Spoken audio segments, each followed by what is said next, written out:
আজ হলো শ্রাবণের দ্বিতীয় সোমবার। আমি কিন্তু আগে কখনোই এই শ্রাবণ মাসের সোমবার করিনি। হঠাৎ এই বছরে আমার মন চাইলো যে আমি এইবার একটা হলেও শ্রাবণ মাসের সোমবার করব। তো দেখো, প্রথম সোমবারটা তো করতে পারিনি, তাই শ্রাবণের দ্বিতীয় সোমবারটা কিন্তু আমি অবশ্যই পালন করেছি।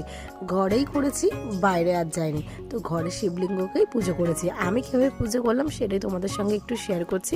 প্রথমেই দেখো, ঘি, মধু, দুধ, গঙ্গা জল সব কিছু দিয়েই কিন্তু ভালো করে স্নান করি। তারপরে একটুখানি সিদ্ধি তামাক এই সব কিছু দিয়েই ভালো করে দুধ গঙ্গা জল দিয়ে স্নান করিয়ে নিয়েছি। আর এই যে তোমরা ত্রিশূলটা দেখছো, এই ত্রিশূলটা কিন্তু আমার ঠাম্মা নতুন নিয়ে এসেছে। কেমন হয়েছে ত্রিশূলটা অবশ্যই জানিও, কিন্তু বেশ ভালোই লাগছে। শিবলিঙ্গের সঙ্গে একদম পাশাপাশি ভালো সেট খেয়েছে।